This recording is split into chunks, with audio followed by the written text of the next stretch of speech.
അപൂർവ ജാതകം. രചന മാർത്ത മറിയം. അവതരണം ജെംസി. അവരൊന്നും കാണാതെ വേഗം തരാം. അതും പറഞ്ഞുകൊണ്ട് മാധവ് തീർത്ഥയുടെ തോളിന് ഇരുവശവും കൈകുത്തിക്കൊണ്ട് അവളോട് ചേർന്നു. അവൻ്റെ നിശ്വാസം അപ്പോൾ അവളുടെ മൂക്കിൻ തുമ്പിൽ തട്ടി. മാധവ് മുഖം താഴ്ത്തി മെല്ലെ തീർത്ഥയുടെ ചുണ്ടിൽ ചുണ്ട് ചേർത്തു. ചെറു ചൂടുള്ള ചെറു ചുംബനം. അവളിൽ നിന്നും നിശ്വാസം മുതിർന്നു. അവളുടെ കാല് പിടിച്ചതുപോലെ ആയിപ്പോയി. ഇതിലും വലിയൊരു നാണക്കേടോ അടിയോ എനിക്കിനി കിട്ടാനില്ല. കാറിൽ കയറിയപ്പോൾ മുതൽ പാർവതി പരിഭവത്തോടെ പിറുപിറുക്കുന്നതാണ്. മാധവും മഹിയും ഇതെല്ലാം കേൾക്കുന്നുണ്ടെങ്കിലും ഇരുവരും പരസ്പരം നോക്കുന്നതല്ലാതെ ഒന്നും തന്നെ പറഞ്ഞില്ല. നിങ്ങളെന്താ മിണ്ടാതിരിക്കുന്നത്?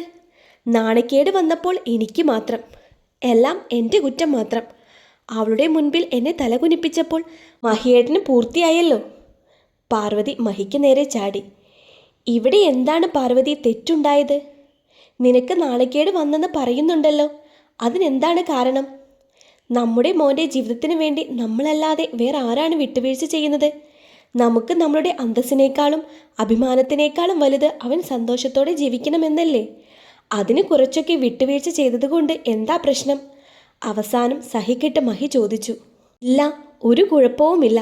വേറെ ആർക്കും ഒരു കുഴപ്പവും പറ്റിയില്ലല്ലോ. സംഭവിച്ചത് മുഴുവൻ എനിക്കാണല്ലോ. ഞാനാണല്ലോ അവളുടെ മുൻപിൽ തലകുനിക്കേണ്ടി വന്നതും തെറ്റുകാരിയായതും. ഇനി ഞാൻ അവൾക്കൊരു ദ്രോഹവും ചെയ്യില്ല എന്ന്. ഞാൻ അവൾക്ക് എന്ത് ദ്രോഹമാണ് ചെയ്തത്? പണത്തിന് വേണ്ടിയല്ലേ അവൾ ഇവൻ്റെ ഭാര്യയായി വന്നത്? അങ്ങനെ വന്നവളോട് ഞാൻ എന്തിനാ അറിവ് കാണിക്കുന്നത്? പാർവതിയാകെ ഭ്രാന്ത് പിടിച്ച അവസ്ഥയിലായിരുന്നു.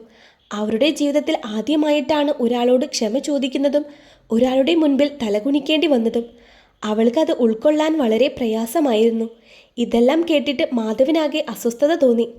അമ്മ കുറച്ചു നേരം മിണ്ടാതിരിക്കുമോ? കേട്ടിട്ട് തല പെരുക്കുന്നു. അവൻ അല്പം ശബ്ദമുയർത്തി ഈർഷ്യയോടെ പറഞ്ഞു.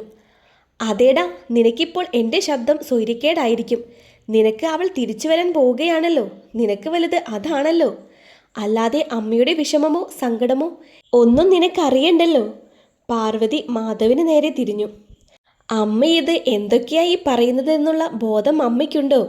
ഞാൻ എല്ലാ കാലവും ഇങ്ങനെ നടന്നാൽ മതിയെന്നാണോ അമ്മയുടെ ആഗ്രഹം? അല്ല, അമ്മ തന്നെയല്ലേ പറഞ്ഞത് അമ്മ കൂടി വന്ന് തീർത്ഥയോട് സംസാരിച്ച് തിരികെ മേലെടുത്തേക്ക് കൊണ്ടുവരാമെന്ന്. പിന്നെ ഇപ്പോൾ എന്താ ഇങ്ങനെ പറയുന്നത്? മാധവ് മനസ്സിലാക്കാത്തതുപോലെ റിയർ മിററിലൂടെ അമ്മയെ നോക്കി. ഒരു നിമിഷം പാർവതി നിശബ്ദയായി. അവരെന്തോ ആലോചിക്കുകയാണെന്ന് മാധവിന് തോന്നി. അവന് ഒന്നും ചോദിക്കാൻ നിന്നില്ല. പിന്നീട് അങ്ങോട്ട് ആ കാറിനുള്ളിൽ നിശബ്ദതയായിരുന്നു. മേലെടുത്ത് എത്തുന്നതുവരെ ആരും പരസ്പരം സംസാരിച്ചില്ല. അത് മഹിക്കും മാധവനും ആശ്വാസമായിരുന്നു. അങ്ങനെയെല്ലാം ശുഭപര്യവസാനം ആയിയല്ലേ? സ്വല്പം നാടകീയത കലർത്തിക്കൊണ്ട് അമൃത ചോദിച്ചു. അങ്ങനെ ആയി എന്ന് വിചാരിക്കുന്നു. പക്ഷേ മാധവേട്ടൻ്റെ അമ്മയുടെ സ്വഭാവത്തിന് യാതൊരു മാറ്റവുമില്ല എന്നാണ് എനിക്ക് തോന്നുന്നത്. അവിടെ ചെന്നിട്ടറിയാം ബാക്കി. നെടുവീർപ്പോടെ തീർത്ത പറഞ്ഞു. അതൊക്കെ നിനക്ക് ഡീൽ ചെയ്യാവുന്നതേ ഉള്ളൂ. കാരണം അവർ ഇവിടെ വന്നാണ് നിന്നെ വിളിച്ചത്. അല്ലാതെ നീ അങ്ങോട്ട് വലിഞ്ഞു കയറി ചെന്നതല്ല. അതുകൊണ്ട് എപ്പോഴും പവർ നിന്റെ കയ്യിൽ തന്നെയാണ്. പിന്നെ നിന്റെ നാക്ക് എനിക്കറിയാവുന്നതല്ലേ.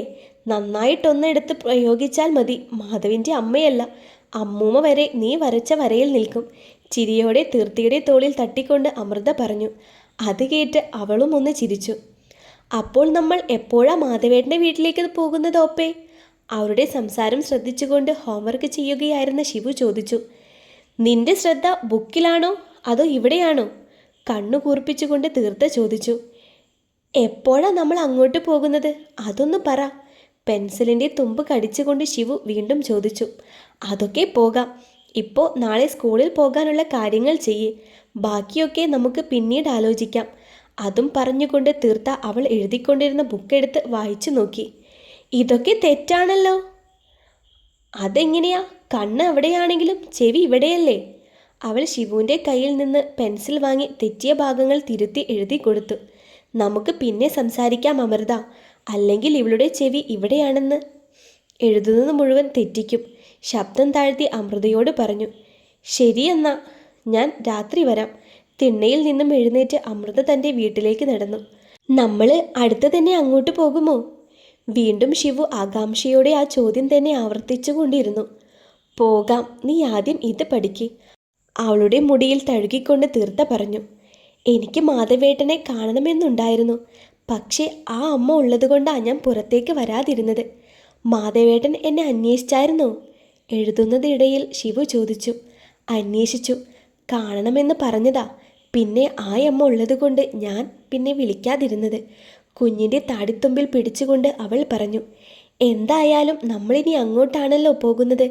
അപ്പോൾ പിന്നെ എനിക്ക് എപ്പോഴും മാധവേട്ടനെ കാണാമല്ലോ. ആ കുഞ്ഞിക്കണ്ണുകളിൽ സന്തോഷം. ആ കണ്ണുകളിലേക്ക് നോക്കി പുഞ്ചിരിച്ചതല്ലാതെ തീർത്ത മറ്റൊന്നും പറഞ്ഞില്ല. ഈ കണ്ണുകൾ വീണ്ടും നിറയാൻ ഇടവരുമോ എന്ന് അത് മാത്രമായിരുന്നു അവളുടെ ഉള്ളിലെ ആദി. മാധവേട്ട, ഓഫീസിലെ ഒരു എംപ്ലോയ്മെൻറ്റ് മെയിൽ ചെക്ക് ചെയ്തുകൊണ്ടിരിക്കുമ്പോഴാണ് ചിന്നു അവനെ വിളിച്ചുകൊണ്ട് റൂമിലേക്ക് കയറി വന്നത്. അവൻ തിരിഞ്ഞ് അവളെ എന്താണെന്നുള്ള ഭാവത്തിൽ നോക്കി. താഴെ വിശ്വനാഥൻ അങ്കിളും നന്ദിനി ആൻറ്റിയും വന്നിട്ടുണ്ട്. അവളുടെ മുഖത്ത് ഒരു വെല്ലായ്മയുണ്ടായിരുന്നു. എന്താ കാര്യം? ലാപ്പ് മാറ്റിവെച്ചുകൊണ്ട് അവൻ ഇരുന്നിടത്ത് നിന്നും എഴുന്നേറ്റു. നിങ്ങൾ തീർത്ഥയെ കാണാൻ പോയ കാര്യം എങ്ങനെയോ അവരറിഞ്ഞു. അത് ചോദിക്കാൻ വേണ്ടി വന്നതാ. അത്ര നല്ല മൂഡിലല്ല രണ്ടാളും, ചിന്നു പറഞ്ഞു. എന്താ, എന്തേലും പ്രശ്നമുണ്ടായോ? അവൻ ചോദിച്ചു. പ്രശ്നമൊന്നുമല്ല. എന്നാലും വല്യച്ഛനോടും വല്യമ്മയോടും ദേഷ്യത്തിലാണ് രണ്ടാളും സംസാരിക്കുന്നത്, അവൾ പറഞ്ഞു. ഒന്ന് അമർത്തി മൂളിക്കൊണ്ട് അവൻ താഴേക്ക് നടന്നു. അപ്പോഴും ദേഷ്യത്തിൽ പാർവതിയോടും മഹിയോടും എന്തൊക്കെയോ ചോദിക്കുകയായിരുന്നു വിശ്വനാഥൻ. അപ്പോഴാണ് മാധവ് അങ്ങോട്ട് വന്നത്. നീ വന്നോ?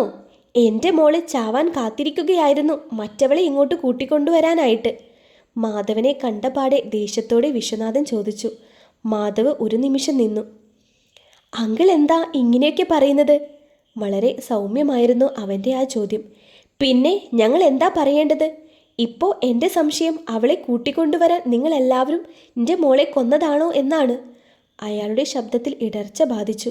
അയാളുടെ കണ്ണുകളിൽ നീർ വന്ന് മൂടി. എന്താ അങ്കിൾ, അങ്കിൾ എന്താ ഇങ്ങനെയൊക്കെ പറയുന്നത്?